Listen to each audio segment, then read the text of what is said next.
You've already counted how many tubes of Abreva you're gonna have to buy throughout the rest of your life. You get a cold sore, you buy the cream, you frantically dab it on your lip early, and you tell yourself this time, it's gonna stop it from coming. It's gonna stay small, and then it swells up and blows up into this huge red thing anyway, and you have to cancel plans on people that you don't wanna cancel on.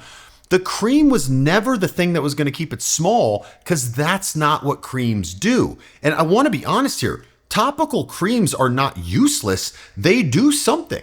But the problem is the box makes the tube look and feel like it's the whole answer, but it was never built to be the whole answer. It can help with the sore on the surface once it's formed, but it cannot reach the part of the virus that keeps hiding deeper and keeps coming back. Now, first you can take a breath, because a cold sore is not a big deal. More than half of adults carry the virus, and most people picked it up as a kid. It's about as common as it gets. So whatever shame you've been carrying around your lip, you can set that down right now. The cream, the testing, Abreva, when they did it in a clinical study, it shaved about 18 hours off the healing. That's the average sore clearing up time. 4 days instead of closer to 5. So it's faster, but it's just faster by less than a day. So the sore was gonna heal on its own in 5 days, and the Abreva took it down to 4. But here's the catch. It only buys those 18 hours that day if you catch it at the first tingle, the heat, the itch, as some people describe it, the little pinch on your lip. You miss those first few hours, and it's gonna be less effective. Prescription antiviral pills, they do a little bit more, maybe a full day or a little bit more, but they run on the same clock. You got to start it within the first few hours, and a lot of people miss that window. And both of them stop in the same place. They only work on a sore that's already forming, the one that you can feel right now on the surface, on the skin, on your lip. That's its whole job, but that's not where the problem lives. Between outbreaks, the virus doesn't leave, it pulls back into a nerve under your skin, kind of near your jaw, as strange as that sounds. It's dormant and it's parked there, and it sits there for weeks or for months doing nothing. You can't even feel it. You don't know it's there.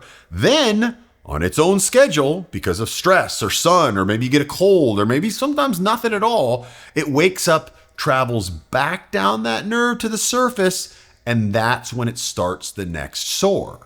Picture a weed in your yard. You can yank it up or you can pull off the leaves and it looks better for a minute, and that's what the cream is doing, but the root is still going deep down into the soil. It's still alive. It takes a few weeks and then it presses up a whole new weed in the same spot. The cream sits on the surface. The thing driving the cold sore cycle is parked deeper in that nerve where the cream is never gonna reach. The sore on your lip is really two things at the same time. It's an infection, right? The virus is there, but it's also an injury. It's a trauma, it's raw, it's damaged skin that has to crust over, close, and heal. It has to go through that cycle. And that healing is the slow part. That's what you're waiting on the whole week, and that's when it's contagious. The cream helps fight that virus on top, but it does nothing for the skin trying to heal underneath. But that's where red light therapy comes in. It works by giving extra power and energy to your own cells, the ones that are actually doing the healing, so it can help speed it up. When near infrared light, which the human eye can't see, and red light, which you obviously can see, hence is the color red, when they combine and hit your skin, the tiny power plants inside your cells called mitochondria, they soak up that light and they turn it into ATP, adenosine triphosphate. It's the fuel that every cell in your body uses to run and to heal. So the more fuel that your cells get, the faster the healing goes, which is why the device that you use to apply the red light treatment is important, because most of them are underpowered, and that's why they're so cheap to buy. The output is typically so low when we've tested these independently that you could hold it up for 5 hours and it doesn't deliver enough joules of energy to be effective. So they look good, they look like they're glowing red, but they're not clinically effective. So how do you know? How do you know if it's high powered? How do you even know it's the right wavelength of light? you need to be sure it has a 510K from the FDA.